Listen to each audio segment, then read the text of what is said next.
আয়াত ১০৭ উলাইকা আলাইহিম সালাওয়াতুম মির রাব্বিহিম ওয়া রাহমাহ ওয়া উলাইকা হুমুল মুহতাদুন।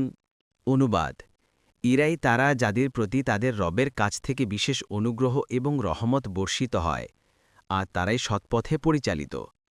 আয়াত ১৫৮ ইন্নাস সফা ওয়াল মারওয়াতা মিন শাআইরিল্লাহি ফামান হাজ্জাল বাইতা আও ই'তামারা ফালা জুনাহা আলাইহি আন ইয়াত্তাওয়াফা বিহিমা ومن تطوع خيرا فإن الله شاكر عليم।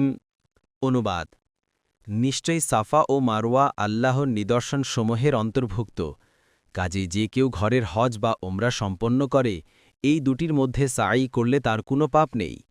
আর যে স্বতঃস্ফূর্তভাবে কোনো সৎকাজ করবে, তবে নিশ্চয় আল্লাহ উত্তম পুরস্কারদাতা, সর্বজ্ঞ। তাফসীর: ১ নং ফুটনোটের বিবরণ। ওয়া শাআইরিল্লাহি, এখানে শাআইরি শব্দটি শাআইরতুন শব্দের বহুবচন। এর অর্থ চিহ্ন বা নিদর্শন। ওয়া শাআইরুল্লাহি বলতে সেসব আমলকে বুঝায় যেগুলোকে আল্লাহ তাআলা দ্বীনের নিদর্শন হিসেবে চিহ্নিত করেছেন। ২ নং ফুটনোটের বিবরণ। হজ এর শাব্দিক অর্থ ইচ্ছা পোষণ করা বা সংকল্প করা। কোরআন সুন্নাহর পরিভাষায় বিশেষ সময়ে বিশেষ অবস্থায় বাইতুল্লাহ শরীফে আল্লাহর ইবাদতের উদ্দেশ্যে গমন করে বিশেষ কিছু কর্ম সম্পাদন করাকে হজ বলা হয়ে থাকে।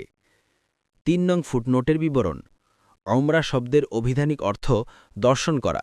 শরীয়তের পরিভাষায় এহরাম সহ আল্লাহর ইবাদতের উদ্দেশ্যে বাইতুল্লাহ শরীফে হাজির হয়ে তাওয়াফ, সাঈ প্রভৃতি বিশেষ কয়েকটি ইবাদত সম্পাদনের নামই ওমরা। ৪ নং ফুটনোটের বিবরণ। সাফা ও মারওয়া বাইতুল্লাহ নিকটবর্তী দুটি পাহাড়ের নাম। হজ কিংবা উমরার সময় বাইতুল্লাহ ঘরের তাওয়াফ করার পর এই দুটি পাহাড়ের মধ্যে দৌড়াতে হয়। শরীয়তের পরিভাষায় একে বলা হয় সাঈ।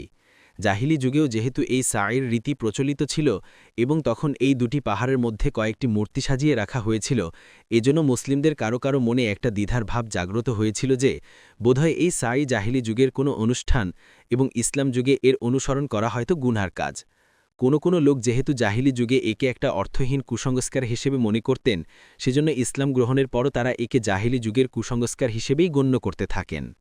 এরূপ সন্দেহের নিরসনকল্পে আল্লাহ তাআলা যেভাবে বাইতুল্লাহ শরীফের কিবলা হওয়া সম্পর্কিত সমস্ত দ্বিধা দ্বন্দ্বের অবসান ঘটিয়েছেন, তেমনিভাবে এ আয়াতে বাইতুল্লাহ সংশ্লিষ্ট আরও একটি সংশয়ের অপনয়ন করে দিয়েছেন। তাছাড়া রাসূলের বিভিন্ন হাদিস দ্বারাও সাফা মারওয়ার মাঝখানের সাঈ প্রমাণিত। দেখো মুসনাদে আহমদ ৬/৪২১-৪২২। পরবর্তী তাফসিরে যেতে ভিডিওটি শেষ হওয়ার পূর্বেই এই বক্সে ক্লিক করুন। ভয়েস বা উচ্চারণে অনিচ্ছাকৃত ত্রুটি ক্ষমাসুন্দর দৃষ্টিতে দেখবেন ইনশাআল্লাহ।